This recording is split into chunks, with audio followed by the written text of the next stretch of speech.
হাসপাতালটার ছবি দেখাচ্ছি আপনাদেরকে। হাসপাতালে রোগী এবং সারমেয় সহাবস্থান চলছে। সেখানে সরকারি হাসপাতালে চরম অব্যবস্থা, বেহাল বেতুয়া ডহরি স্টেট জেনারেল হাসপাতালে রোগী পরিষেবা। হাসপাতালের যেখানে সেখানে ঘুরে বেড়াচ্ছে কুকুর বিড়াল। রোগীর সঙ্গে কুকুর বিড়াল বাস। পশুর সঙ্গে কি এক ছাদের তলে থাকতে হচ্ছে ধুঁকতে থাকা রোগীদেরও?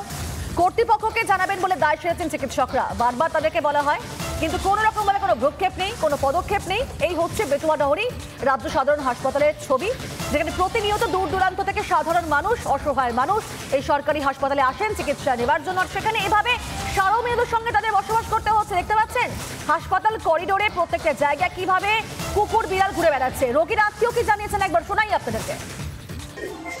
খানপুরি কুকুর একসাথে মারামারি করছে, পেশেন্টরা কে কোথায় যাবে খুঁজে পাচ্ছে, হসপিটালটা অন্য বুঝতেই পারছি। এখানে আমাকে সাবেকের মধ্যে এসে ডাক্তারবাবু দেখলো আমি এখানে বসে আছি, কুকুরে সেখানে লড়াই করছে, কোনো নিরাপত্তা নেই, আতঙ্কে আছে। হাসপাতালে রোগী এবং সারমেয় সহাবস্থান চলছে। পশুর সঙ্গে এক ছাদের তলে থাকতে হচ্ছে ধুঁকতে থাকা রোগীদের।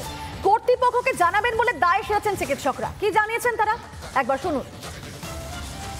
এখানে যিনি পশু রক্ষা কমিটি রয়েছে বা যেখানে র্যাবিস কন্ট্রোল বোর্ড রয়েছে, তাকে যাতে আমরা ইনফর্ম করতে পারি এবং সারমেয়গুলোকে যাতে আমাদের হসপিটাল থেকে তাড়ানো যেতে পারে এবং পর্যাপ্ত পরিমাণে যাতে সারমেয়গুলো ভ্যাকসিনেশন পদ্ধতি করা যেতে পারে, যাতে রোগীরা ক্লিন থাকে এবং আমাদের গ্রুপ স্টাফ এবং আরও যত হসপিটাল কর্মী আছে তাদের ইনফর্ম করে এগুলোকে আমরা হসপিটাল থেকে তাড়াতে চাই এবং তাদের রোগী সম্মান হবে এবং আমরা আমাদের যে হায়ার অথরিটি আছে তাকে আমরা ইনফর্ম করব।